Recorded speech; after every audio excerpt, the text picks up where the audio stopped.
Hey friends, welcome back to my channel. In this video, we're talking about 5 misconceptions of Aussiedoodles. Before we get started, again, just a reminder, all of our favorite things will be linked down below, like our food, treats, training things, grooming tools, all of the things that we need for Aussiedoodles. And most of them are linked in our Amazon storefront, so it's easy to shop. But anyways, let's get into this. There are 5 misconceptions that I do hear about Aussiedoodles or doodles in general that we can just chat about, and let me know what you think in the description or in the comments down below. Love to start a conversation. Number 1 is Aussiedoodles are just another designer breed, overpriced, expensive, for no reason, like mixed with a poodle. So yes, Aussiedoodles are mixed with poodle and Australian Shepherd. It is a designer breed, a doodle mix, whatever you want to call it. They are basically mutts. They're mixed breeds. The main reason that a lot of people get doodle dogs is because they are allergic and they are hypoallergenic most of the time. So it depends on the breeder and everything that they're doing, but most of the time doodles are hypoallergenic and non-shedding, and that is a huge selling point. And so you can't blame someone if they love dogs but they're allergic to. The personality and different traits of the Australian Shepherd are just so sweet, and we love that. And so we're super glad that they came up with an Aussiedoodle, and they're great family dogs. They're very social. And just a big part of your family, and so that's why we love Frankie too, and we're happy that they came up with this crossbreed. Another thing I will add to that is Frankie was less than $1,000, and so they're not all super expensive. I feel like she was a really good price, and so you just have to do a lot of research and see, like, in your area, or even if a breeder will travel with a dog, if you can find one that's not like $2,000-$3,000, because I have seen that and I do think that is ridiculous.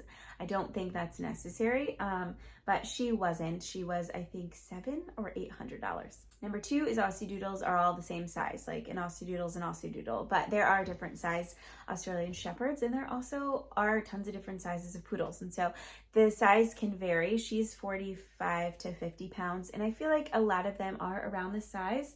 It's just a good like medium to large size where they're not super huge and getting like the hip dysplasia issues, but they're not like a small dog either.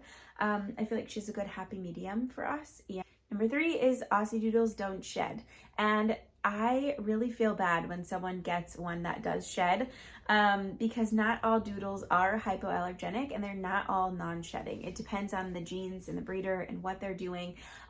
So we have like family friends that got a golden doodle, and they got it because it's non-shedding, hypoallergenic, and the puppy grew up, and it actually, to their defense, did look wavy as a puppy, but as an adult dog it grew into its like adult coat, and it's very shedding and very non-hypoallergenic. And so I feel bad when that happens. We've actually had a neighbor that happened to too, but it's all about finding a good reputable breeder, and doing your research in that way and making sure they're doing the right things to get a non-shedding dog. But it's not a guarantee that an Aussiedoodle will be non-shedding. Number 4 is Aussiedoodles have a ton of health issues, and while this can be the case, also it just depends on the dog and how it was bred and its parents and its line. But in general, I don't feel like they have a ton of issues. Now, they do have their things, because every dog does. She's prone to ear infections because they have hair that grows inside of their ears, and she has kind of a sensitive tummy.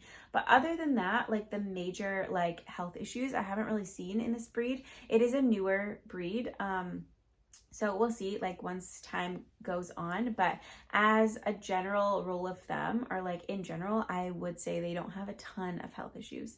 And it's just something like every dog has its things. Just look at before getting and do your research on what issues they could have, and kind of do your part in preventing that too.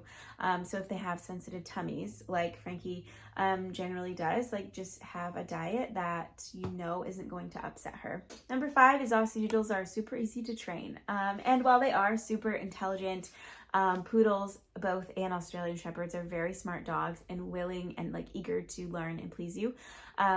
They are super high energy and hyper when you first get them as puppies. We got her at 8 weeks old, and she was crazy. Well, she wasn't, I guess, then, but as like 3, 4, 5, 6 months old, she got so crazy. And obviously the older they get, the bigger they get. And so we had this like 30-pound dog that ran like 100 miles an hour and would not listen. And so they are easy to train, but it's very important to get their exercise. Like take them for a pretty like moderate walk first before you start a training session. The other thing too is that potty training I've in my head imagined would take 2 weeks. And it took more like 6 to 8 weeks to fully potty train her. And so that really didn't go as easy as I thought it would either. But we also had an 18-month-old and a 3-year-old, and it was kind of hard to be fully focused on her. I ended up just doing like tying a leash to my leg, so that she was near me at all times and I could watch her if she was sniffing around and doing those like cues that she had to go potty. But it wasn't as easy as I thought it was going to be. So don't just think it's going to be a breeze training an Aussiedoodle. Okay, so I think that's it for this video. Let me know what other misconceptions you've heard in the comments down below. Thank you guys so much for watching this video. Make sure you subscribe so you don't miss our new videos, and I hope you have a great day. Bye.